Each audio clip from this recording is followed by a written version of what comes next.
Okay. So, hi, welcome to the broadcast today. I'm Davina, and Florida, the storm surge has been hitting, and some channels are using the term climate change, which is important because we need to look at this and see not only the present and be grateful for the fact that there will be federal aid dispensed to Florida, but more broadly to see that this is our future of sharply increasing uh, intense storms. And the storms will increase in intensity and break records because that is the nature of a warmer climate. Uh, Warmer air holds water, holds more water, and more water falls from the sky in concentrated conditions during a storm. And you get things like this. So, what I was looking at here is some swimmers wading out into the water. I'll make that a little bit bigger. Don't do that during a storm, but again, allegorical for humanity ignoring a problem. Now, the thing about climate change is that more people have come to an understanding of what climate change involves, what global warming involves, what global overheating involves, what climate related danger involves. And this activity is dangerous here. Oh my goodness, what are these people doing? There's more video footage of them actually that someone took of one of these people somehow jumping over a gate and then jumping into the surf. And it looks pretty dangerous for him. But it's pretty dangerous for all of us, and it's pretty dangerous for our children's futures, considering that climate change is a global problem. All right, let's have a look. Here are some more of the foolhardy young gentlemen. Risk taking is great, but yeah. Okay. So one of them has crossed that area, which is closed off to the public, but he's managed to get around it. He's walking down the pier, and what's he going to do? Oh, Christopher's there. Hi, Christopher. It took me a little while to get online today. I was listening to a Twitter space, and I do enjoy being educated by people who are more knowledgeable than me in certain areas. But oh, there he is. He's going to go and jump off the edge of that bridge. Oh, dear. And his friends are watching. It does sometimes feel metaphorical that some of us are watching as fossil fuel magnates have more say than they should in American politics and more say than they should in global politics more broadly. But I have hope that if Putin is defeated in Ukraine, that one of the biggest players and influencers in the world, because Putin earns a substantial share of the profits from selling Russian oil and gas, because he is part of an oligarchic kleptocracy in Russia that has the appearances of a democracy, but it's a managed democracy. Really, it's a thief and his crony buddies, who are also thieves, amassing exorbitant amounts of wealth and also interfering with democracies around the world, particularly in the West, to stop them from escalating and supporting renewable technologies, because they want to maintain global dependency on fossil fuel gases. And just to show that I'm a reasonable person here, I want to emphasize that I don't imagine anybody can snap their fingers and end fossil fuel dependencies with a wave of a magic wand. It's something that we need to acknowledge is subsidized. Fossil fuel providers and vendors have been heavily subsidized over time by taxpayers in a multitude of countries. But when you have a democratic president in power and democratic control at a legislative level, then you're more likely to get effective subsidies and effective support for the renewable energy sector, and that sector needs to expand to help our transition away from fuels that increase the global temperature and cause havoc with our climate, and consequently cause havoc with our buildings and our roads and our infrastructures and our habitations. So yes, we saw those boys. I have some other tweets of what's happening in Florida as well. I'm going to make a tiny segue to note this excellent point that someone made. Terry Lee at Terry Watkins Jr. #1 wrote, "The truth is the border is actually more secure than ever. Republicans keep reminding us about all the people we're stopping from crossing irregularly and the drugs we've seized at points of entry." So Republicans are always saying this much fentanyl has been seized, but the point is seized because America does have a functioning border. It's not entirely impermeable.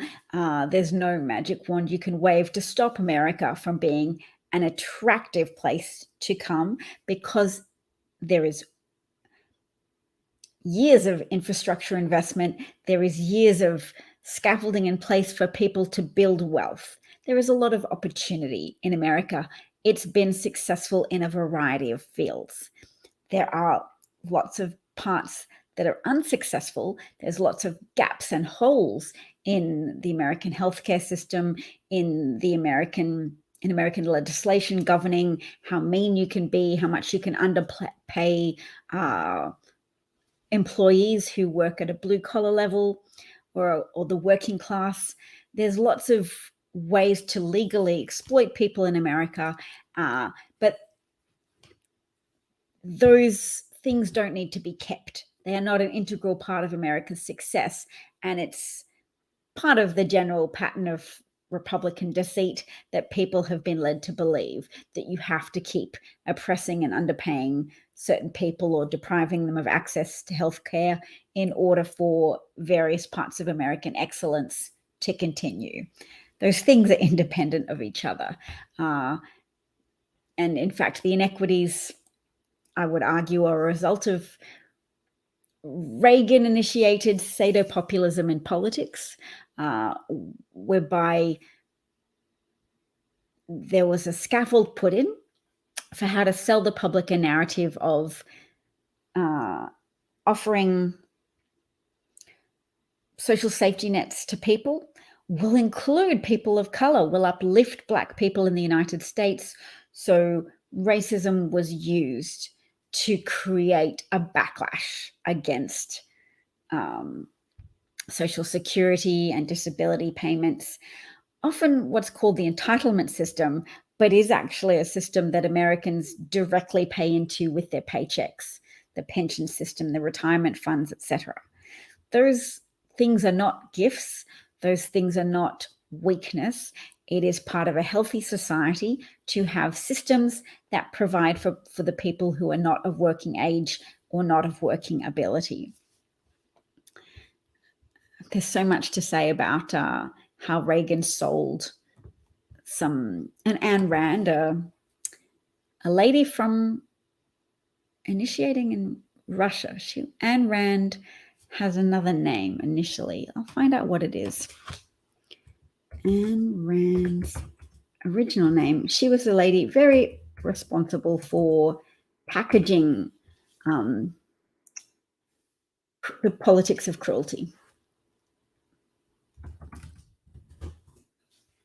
and claiming it's fiscally prudence. So Ayn Rand was born Elisa Zinovyevna Rosenbaum, a Russian-born American writer and philosopher.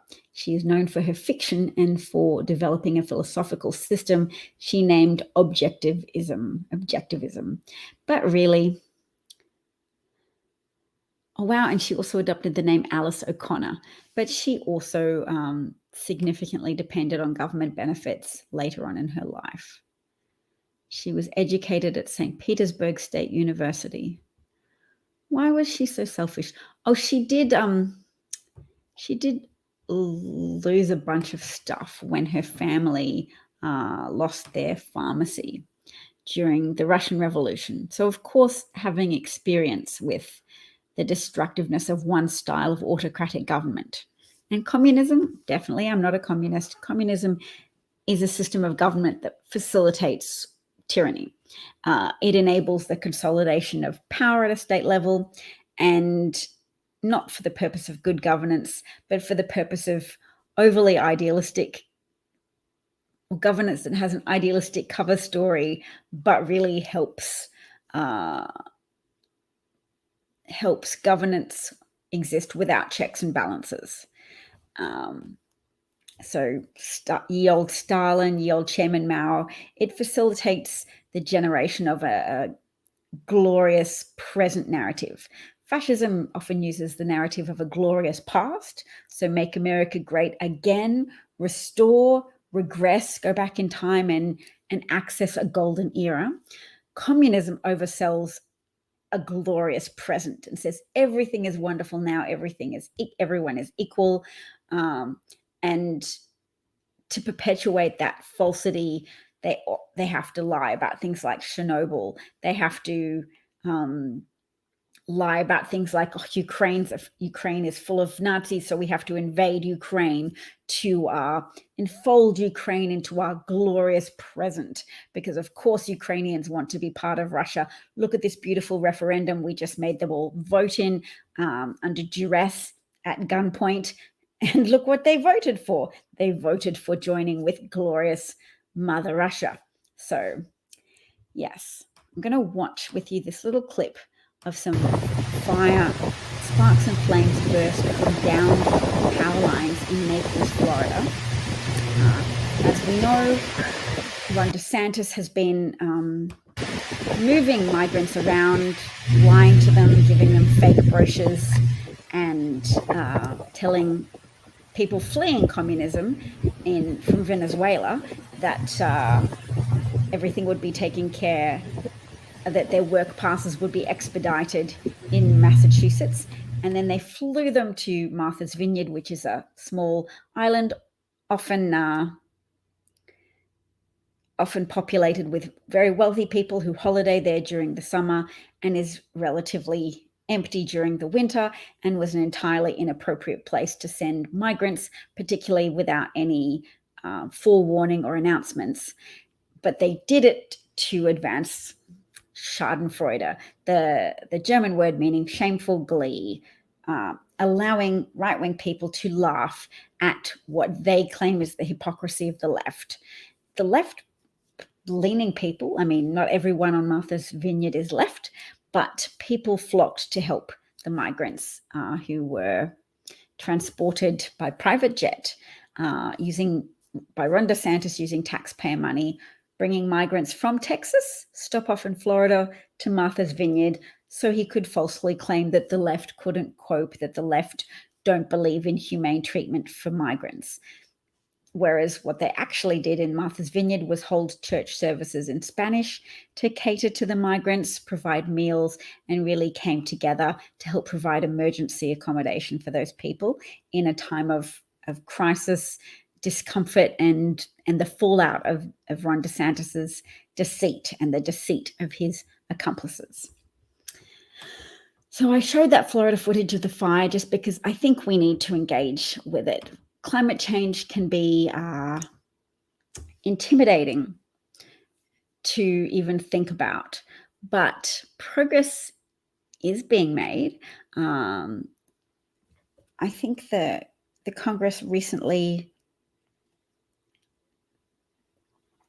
Oh, sorry, I just got an alert saying a libertarian group sues to block student debt relief. Students have it hard in the United States because the system of interest is really unreasonable. It's compound interest, which means people can pay off their principal and still owe more than their initial debt because of the escalating nature of compound interest, which, combined with sharply escalating prices of college, has been a real burden for people. You shouldn't have people paying back a greater debt than they originally owed. You shouldn't make it so burdensome to get a degree when people who have degrees actually uplift society as a whole. The more educated people you have in your society, the better your society does as a general rule, because of the value of the knowledge economy. It generates a lot of jobs without requiring digging up the ground for resources. It's a good way to have well-paying jobs for people. And yes, people can resent the level of gatekeeping applied to university, that a lot of it is about self-perpetuating privilege and raising the financial bar to cross higher, just to keep it out of the reach of people with less generational wealth, which in the United States is often people of color, because of American history, because of the way wealth in America has often been created at the expense of people of color, without allowing them to participate in the rewards of that wealth generation. So that white people have had the homes that have appreciated in value over time, and have been able to allow their offspring to inherit that wealth and use the capital to start businesses, whereas the people whose labor actually created the profit were not compensated for their labor, and were not compensated for the theft of their lives, their family stability, a lot of things. So the fact that college prices have increased so much does kind of seem like either a conscious or unconscious strategy to try and exclude Black Americans from the opportunity to climb the social ladder and to climb the educational ladder. But Black people in America have persevered, and many people have still undertaken college educations even when the cost has been so onerous, and they've taken on that debt. It's excellent that the government began to help with at least a modicum of relief for that debt. It wouldn't have been politically popular to release everybody of all of their debt. So it's good that there was additional help given to people who've worked in the public sector, who've sacrificed earning opportunities in order for an increased opportunity to serve the public. So rewarding all the right things. Thank you, Biden. Thank you for addressing hunger in the United States with an actual plan to end hunger in the United States within 10 years. All right, what's next? Oh, a live stream, a time lapse of the storm surge coming in Florida. So here's a road. So the time lapse has been sped up, but this is the storm coming. So you can still see the markings on the road. I can see the zebra crossing. The water is coming over, and now I can't see the zebra crossing anymore. The water level has substantially risen, and the signs are getting more covered up. So that back to the beginning again, but at the end there's that contrast, and the road is a river. And I feel afraid when I look at things like that, but I need to, because the human mind very easily turns away from problems. And we need to have the courage to face our problems, and to not resort to escape techniques like just caring about sport and pushing it all to the back of our mind, or just caring about celebrity gossip, or just reducing our sphere of concern to our immediate family. Even if you just care about your immediate family, we should all remember that our chances of our immediate families experiencing property damage, experiencing dangerous conditions, those all increase sharply. I like to use the word increase exponentially, but some people don't know what it means. So I repeat myself that it just means really sharp increase, because the nature of temperature increases is that it reinforces itself. When the world warms, frozen tundras thaw, and methane gas is released from the frozen soil. And methane is a very potent heat-trapping gas. When it goes up into the atmosphere, it creates like a greenhouse effect. You know, those glass houses where the glass allows the sun's rays to come in, but not as easily depart. So heat is retained and you can grow tropical weather fruits and vegetables and plants inside your hothouse or your glass house or your greenhouse. So it used to be called the greenhouse effect.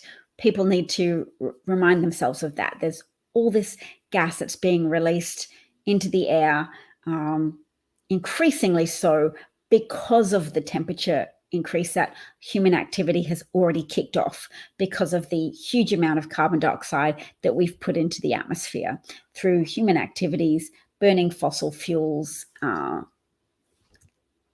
modern lifestyles of consuming petroleum-related products, and plastics sadly are made from oil.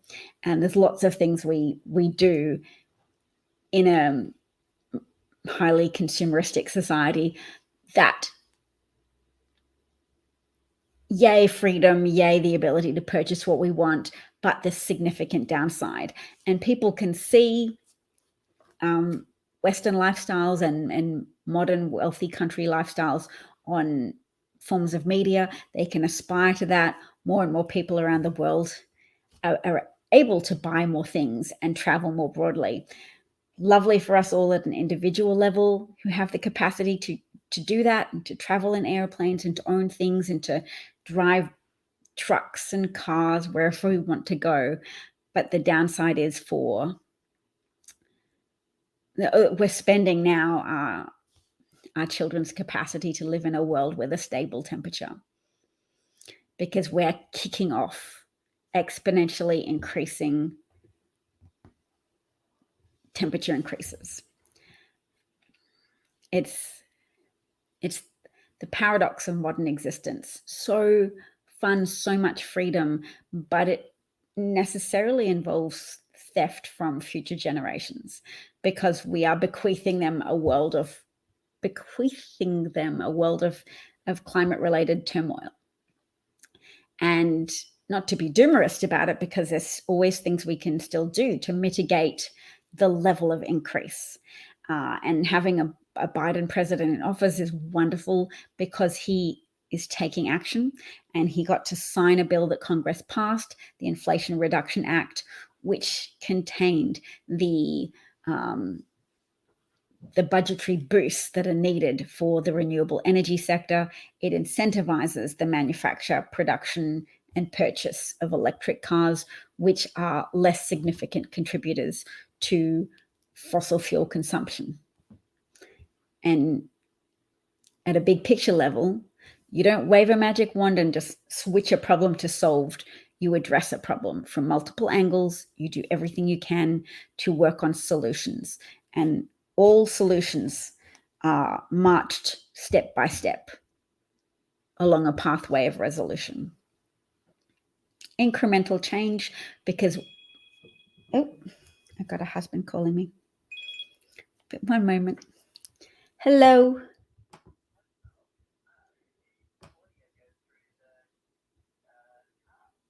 That's exciting for you. Yeah. No, I can hear very easily.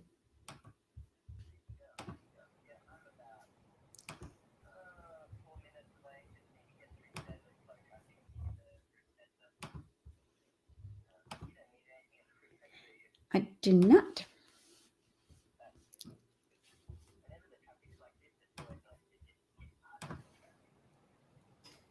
Yes.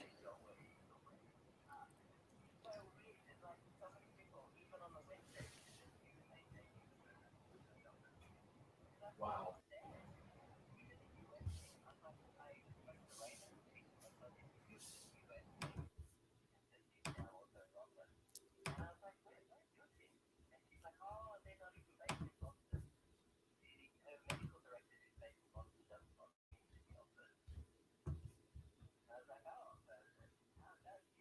John, we just felt a marked increase in wind speeds within the last 10 minutes or so.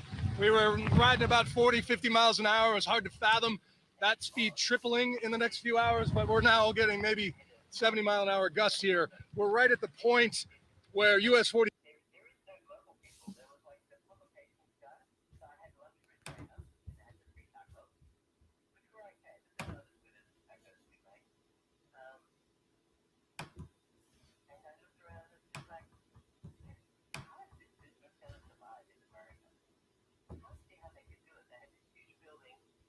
And we've got a lot of wind right here. Randy, take a look at what's going on. You guys were just talking about storm surge. For most people, that feels like a flood. This is storm surge. This is the ocean coming into Naples. There is no delineation anymore between the Gulf of Mexico and Naples at this point. There used to be a few hundred feet of beach over there. It's not there. We were just talking about roadways becoming waterways. That's exactly what we're looking at over here. There were cars nicely parked along the right and the left of this roadway. Take a look at the cars now. They're all bunched into each other over there. They've floated many, many feet. There's a car in the middle of the road behind us. But look, Randy, take a look at it. This is storm surge. This is what we're talking about. To most people, it seems like a flood. Take a look at that. Those carports across the Gulf of Mexico is now part of Naples, Florida at the moment. Now, we are about an hour away from high tide. I have to thank a particular meteorologist who sort of set me the exact time for where we're going to hit the high tide. But it's going to coincide with some of the worst of the actual storm. So when you combine the fact that we're not there yet, there's more storm coming and there's more tide coming. Everything we're seeing here causing these cars to float away and causing flooding here is going. Look at this. Look at this. That's a lot. That's a lot of. And Chris, the other thing is when we're on the beach, and I'm hearing things snap and I'm hearing things hitting. When we're on the beach, you're generally not going to get debris coming out of the sea to hit you. But now we've got a lot of debris in this water. There are things that are breaking. There are things that are coming off of roofs. That makes it yet more dangerous. And we talked about those 42,000 linemen, electrical workers ready to fix things. They're not fixing things till the wind drops below 50 miles an hour and the water recedes, which is going to be at the best tomorrow. So there's a lot of this to come. The main danger right now is if you are not in your home, if you are on a road, or if you are in a place that is only one story and you can't get to at least the second story. Here in Naples, we're going to see 4 to 6 feet of flooding, but it might be higher than that depending on how low-lying you are. But this is coming in forcefully, and it is, Chris, for all the hurricanes you and I have covered, this may be the best depiction I have ever seen of what storm surge actually looks and feels like. That is huge. Look at that wall of water. Unbelievable. It's kind of terrifying, really. So thank you to those who waited with me while I broke it to my husband that I was not here for chit chat, but that I was on a live broadcast. I'm crossing now to a little bit of a voter suppression story. A gentleman called Stephen Wolf, who's a staff writer at DK Elections on voting rights, gerrymandering, election reform, demographics. It'd be great if people called gerrymandering district shaping, preferential district shaping. I'd like to work the word cheating in there because it's a form of cheating done at a certain scale. And then people say, well, Democrats also engage in gerrymandering. They do a little bit of what you might call keep your head above water retaliatory gerrymandering, but otherwise they would be just lying down whilst Republicans victimize them repeatedly. And if they can do some of their own district shaping to try and mitigate the anti-democratic damage being done by the pervasive use of Republican gerrymandering, the scale is entirely different. But I shouldn't say things that I can't substantiate, so I'll postpone that conversation until a time where I've found some facts and figures on the level of Republican gerrymandering. But there is one name that people can Google if they want to learn more, and that is Thomas Hofstetter, who was a Republican strategist who died, and his daughter took a thumb drive of his files and his reports to she was a whistleblower, a post-mortem whistleblower. She took it to an activist group and they published the files, and it illustrated the degree of racially targeted voter suppression strategies in their district shaping, that they were trying to exclude Black voters from the opportunity to choose to vote for an elected official of their choice, that they were being concentrated into certain districts by weirdly drawn districts that just collected maybe some urban areas into one district, so that all of the Black people in a large area could just vote in one race, so that their voting power was concentrated in only one district, and then all of the other places where their votes would have counted to perhaps tip a Democratic candidate over the line, that couldn't occur. That was prevented from happening by these district lines drawn by somebody intent on marginalizing the political impact of Black votes. So here we see that there has been a 20 plus shift in favor of Democrats on campus, in this one campus, since 2016. So where is this campus? In Texas. Look at that, a plus 26 shift towards the Democratic Party, which explains why there has been such a strong Republican push to remove early voting locations from universities in Texas. And this pattern has been replicated in other states such as Florida and North Carolina. They've removed early voting locations on college campuses, or at least made endeavors to do so over the last decade.